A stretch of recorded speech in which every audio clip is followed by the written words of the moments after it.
Sign this before dessert, or I promise you, my son will have the marriage annulled by Monday morning.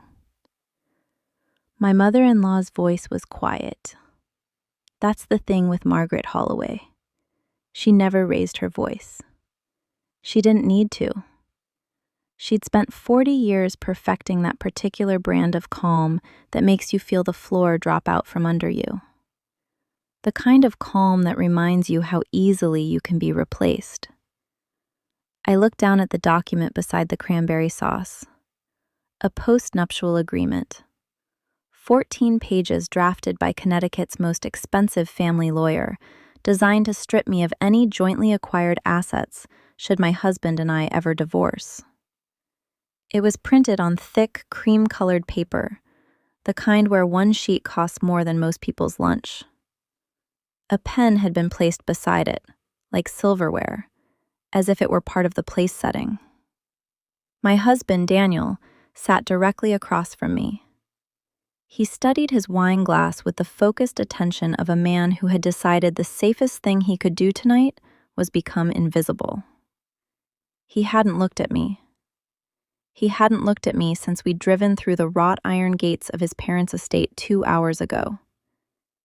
His father, Howard, sat at the head of the table, carving the turkey with the slow, deliberate movements of a man who had already won. His sister, Victoria, was doing what she always did, performing an act of theatrical indifference, examining her manicure while her husband, Preston, quietly refilled his own wine and watched me as one watches a car accident moments before it happens. This was Thanksgiving at the Holloways. This was what I'd walked into, marrying 3 years ago at the age of 28, naive enough to believe that love was a sturdy armor. Before I tell you what I put on that table instead of my signature, and why, I respected her for it, even now. She was a woman who didn't afford herself the luxury of visible shock. I founded Villar when I was 24, I said. That $48,000 in revenue Preston mentioned belongs to a shell company I used for administrative purposes. It has no bearing on the operating company. I picked up the postnuptial agreement and held it for a moment. I understand why you drew this up. You thought you were protecting your family. You thought I was someone with something to gain and nothing to offer. You thought the math was simple. How, Daniel began. It wasn't quite a question. It was the sound of a person's reality model cracking. I didn't guess, I told him. I meant it. I told Daniel I had a company. I told him it was growing. I told him on our 3rd date, sitting on my apartment floor eating takeout because I hadn't bought a couch yet, that I was going to build something lasting. He had laughed softly, not unkindly, and said it was very ambitious of me. He hadn't asked follow-up questions. Neither had his family. That was the thing with the Holloways.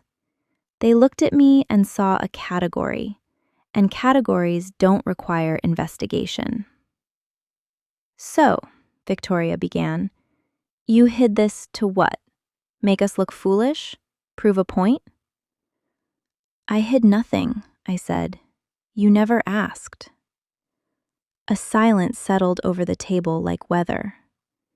And then my thoughts drifted, as they do when the walls of a room start to feel familiar for the wrong reasons.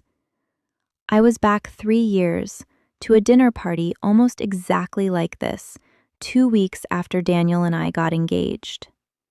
A welcome dinner, Margaret had called it. I wore a dress I could barely afford because I wanted to make a good impression, before realizing the impression had already been made and delivered before I'd even crossed the threshold.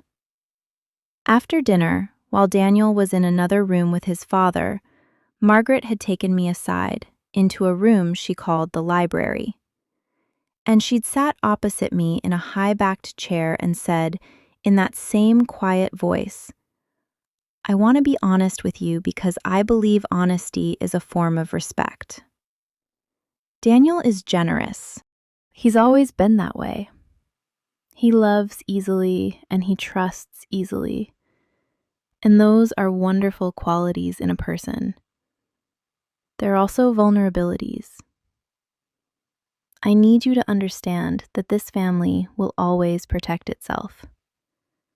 Whatever your intentions may be, I'll take your word that they're sincere. I need you to know we're watching. I walked out of that room and sat in my car for 10 minutes before going back inside. I thought about my own mother, who had never in my life said anything of the sort to anyone I'd brought home, who offered coffee and asked questions and was grateful for anyone who made me smile. I thought about the 7 employees I had then, who trusted me to make payroll, who didn't yet know that what we were building would be something they'd talk about 20 years from now. I thought about the girl I was at 21, sitting in a computer lab at 3 a.m, running the same simulation for the 14th time, absolutely convinced I'd stumbled onto something important, and absolutely terrified that I was wrong. I thought, they won't break this. Not this. Whatever else they take from me, they won't get this. I came back to the table now, to the silence, to Margaret's face, which had finally moved. Not in shock, not in shame, but in recalculation, the expression of someone updating a spreadsheet. Well, she said. There's something else, I said. And this is where I need to be honest with you, because looking back, I see that what I did next wasn't exactly pristine. It wasn't the behavior of someone who had simply risen above it. It was the behavior of someone who had meticulously, deliberately held her patience for 3 years and finally decided that patience had expired. I took a manila folder from my purse. I placed it on the table beside the postnuptial agreement. 18 months ago, I said, your family took out a $12 million commercial credit line to refinance 3 Holloway Group properties. The lending institution was Meridian Capital Partners. I looked at the cities. Last November, I acquired a controlling interest in Meridian Capital, which means that as of that acquisition, I am the holder of the debt on your credit line. I opened the folder and slid one document across the table. The line is in technical default as of 30 days ago. The balloon payment due in December is past due. It's a lot of coin, but it's late. Howard stood. Sit down, Howard, I said. And the surprise of it, said in precisely that way, quiet, final, made him hesitate enough that he actually sat back down. You can't.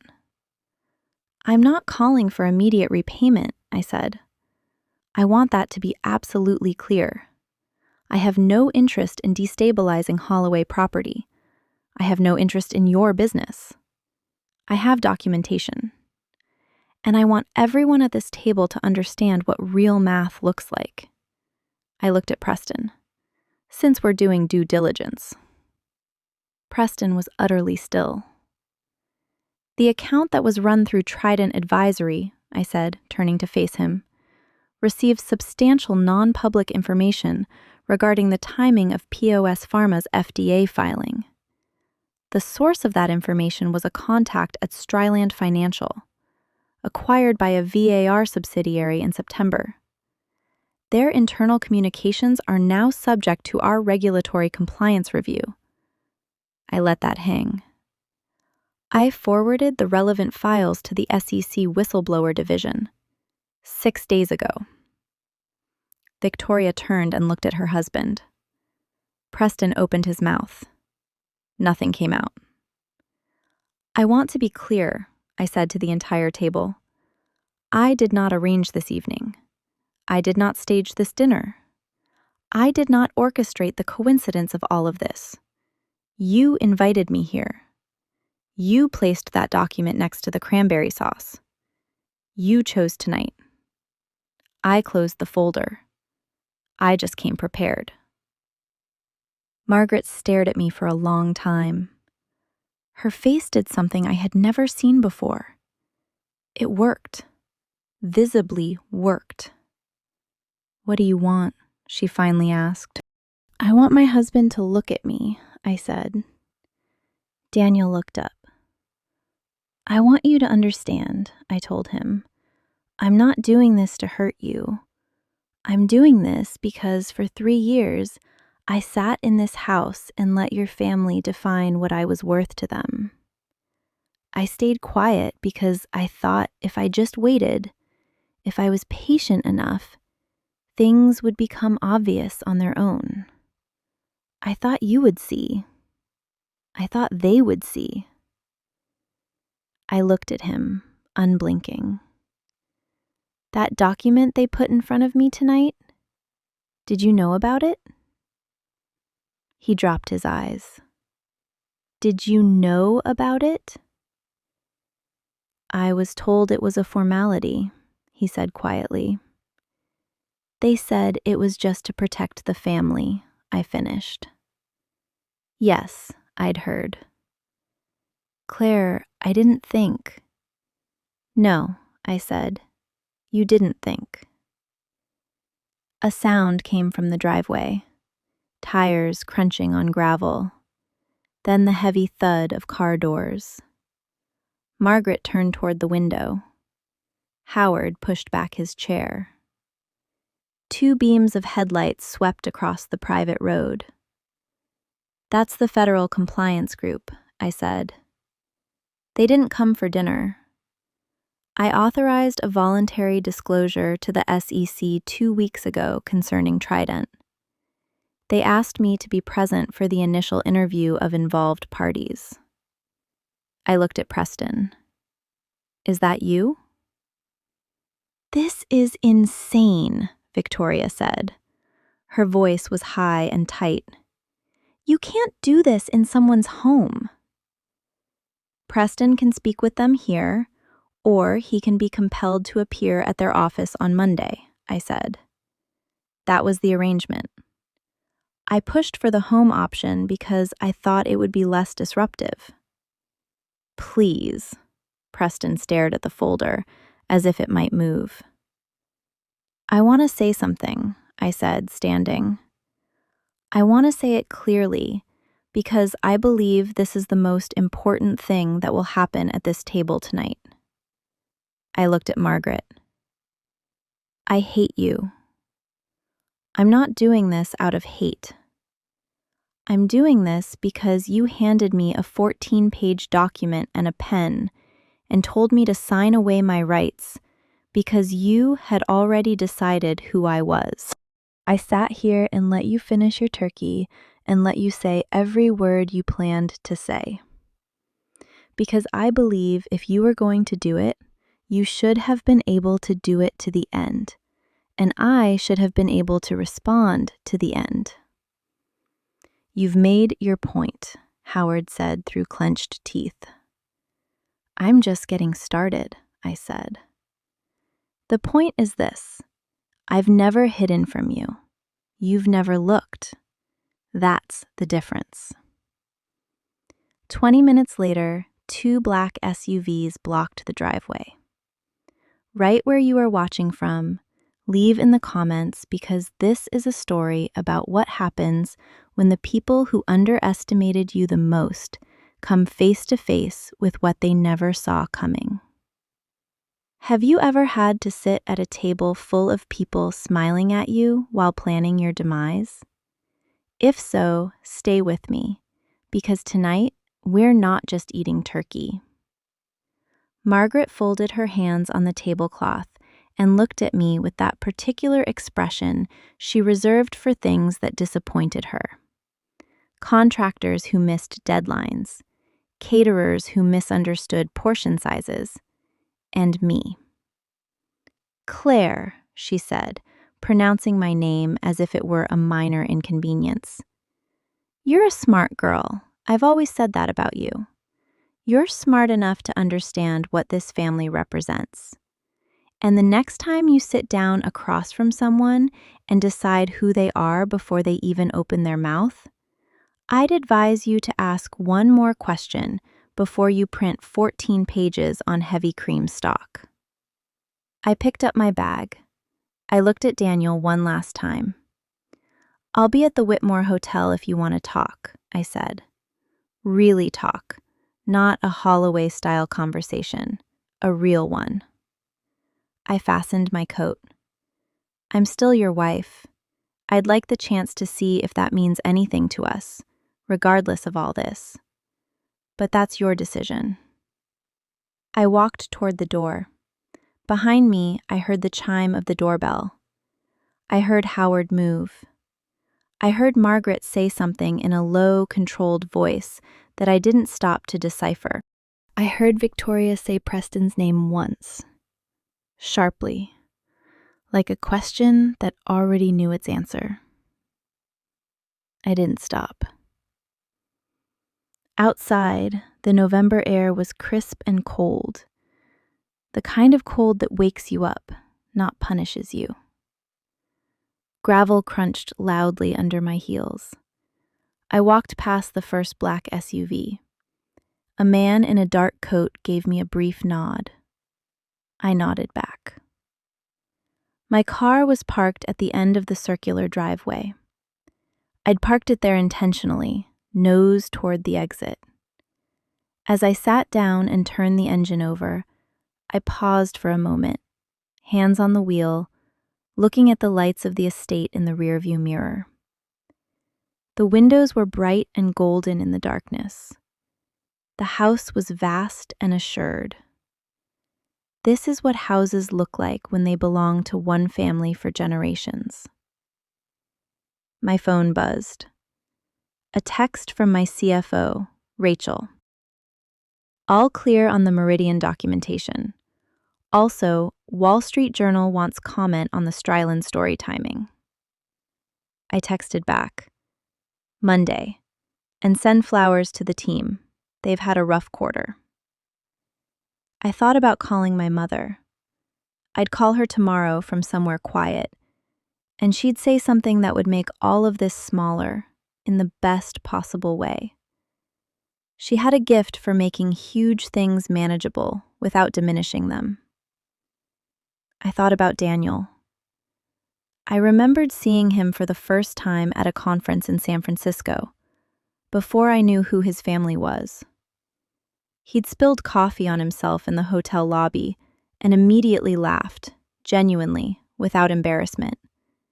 And I thought, that's a man who doesn't play a part. That's someone real. I still believed that was true. I believed it was in him, beneath 3 years of Holloway accretion. Whether he could dig it out was not something I could do for him. I put the car in gear. The last thing I saw in the mirror as I drove through the wrought iron gates was the silhouette of the house against the dark sky. Every window blazed, and the long, empty driveway stretched out behind me. I didn't feel triumphant as I thought I would. I felt what you feel at the end of a very long project. A specific exhaustion from having finished something, and a specific lightness that comes after. A kind of quiet. That night, I hadn't fought for a place at their table. I remembered that I had never needed one. The Holloway name opened doors most people waited their whole lives for. What we're asking for isn't unreasonable. It's just a formality. A formality, I repeated. Daniel's grandfather built this family from the ground up, Howard said, setting down his fork. We protect what was built. It's not personal. It feels a little personal, I said. Victoria looked up from her nails. She smiled at me with the same smile she'd been perfecting since Daniel introduced us. That is, the one that said she found me amusing, as one finds a child's drawing amusing, with fond condescension. No one's attacking you, Claire. We just think, given your background, it's reasonable to have certain safeguards. You came into this family with nothing. We'd just like clarity on what walks out with you, should something not work out. Your background. Those two words had haunted me in that house for 3 years. Your background, meaning the tiny apartment in Akron where I'd grown up. Your background, meaning the fact that my mother worked double shifts at a grocery store and my father disappeared when I was 4. Your background, meaning I wasn't born into a name that opened doors, and therefore, obviously, married into one to get through them. They never asked what I did. Not really. Not with genuine curiosity. Daniel had told them early on that I ran a small software company, and Margaret had nodded the way one nods when someone mentions they've taken up watercolor painting. Politely, dismissively. The subject was never raised again. To the Holloways, I was a pretty girl from nowhere who'd charmed their son into marriage and was now statistically likely to take half his trust fund if the marriage imploded. They weren't entirely wrong about strategic thinking. They were just wrong about which one of us was playing chess. "I'm not signing this," I said. The table froze. Daniel finally looked at me. His expression was complex. Part guilt, part warning, part something I recognized as the look of a man who knows he's made a series of bad decisions and is now watching them compound in real time. "Claire," he began. "I'm not signing this," I repeated calmly, with the same calm Margaret had used. I'd trained on it. Howard leaned back in his chair. "Then I want you to understand what this means. I have a call with our attorney at 9 a.m. tomorrow. We're initiating annulment proceedings on the grounds of fraudulent inducement. You presented yourself to our family as a woman of modest means who loved our son. If it turns out there were substantial misrepresentations regarding your circumstances or intentions, the marriage can be voided." "Fraudulent inducement," I said. "An interesting choice of words." Preston cleared his throat. He was the executor, the one they used when they wanted bad news delivered in the language of reason.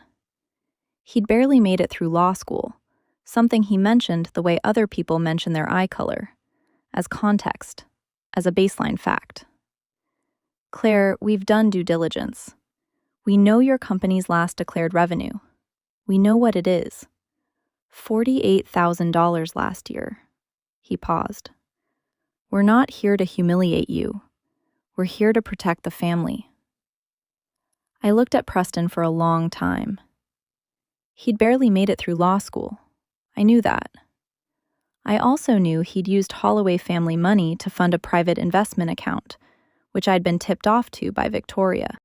That the account held a substantial position in a pharmaceutical company under SEC investigation, and that he'd received the tip from a contact at their auditing firm, which was now, as of 30 days ago, a subsidiary of a firm I owned. But I hadn't said any of that yet. 48,000, I repeated. "That's what the financials showed," Preston said, with the satisfaction of a man holding a full house. "Get your phones out," I said, "and look up Villar Systems." No one moved. "Please," I said, and the word was so precise, so measured, that Victoria actually reached for her phone before catching herself. "Claire, we're not going to," Margaret began. "Villar Systems," I repeated. VILAR. "It's okay. I'll wait." Daniel's face changed. He looked at me the way he had at the very beginning, before the Holloways had slowly, patiently eroded him like a current erodes a stone, with a dawning wonder, as if he'd just remembered something about me that the last 3 years had made him forget. He picked up his phone, dialed. I watched him read. I watched the color drain from his face. "What is this?" he started, and stopped. Howard frowned, looking at his son, then picked up his own phone. Margaret looked at her husband with the expression of a woman who had never once in her life had to look anything up, and resented the very suggestion that she should start. Victoria typed something and froze. Preston's jaw tightened. Villar Systems. It wasn't the name on my business cards. It wasn't the name I used publicly. This was the ultimate holding entity, a hierarchical framework positioned above other layers of management, which in turn supervised those directly interacting with the tangible realities of the world. I meticulously designed this arrangement with a specific purpose. My intention wasn't concealment, but rather that when you're crafting something substantial, its intricacies don't require immediate comprehension by those who aren't actively observing. The most recent public valuation of VAR systems, detailed in a Wall Street Journal feature approximately 14 months ago, placed its worth at $2.1 billion. The total wealth of the Kolova family, encompassing the estate we were currently in and all of Howard's commercial holdings, was estimated to be around $400 million. I was privy to this information due to my review of their financial statements during due diligence, preceding my authorization of a commercial credit line from one of my subsidiaries to them 2 years prior. They were unaware of the source of the funding. They knew the bank's name, but not its ultimate owner. "This isn't you," Howard began. "Perhaps," I suggested. "Have you been running this company since your marriage to Daniel?" Margaret inquired, her tone unwavering.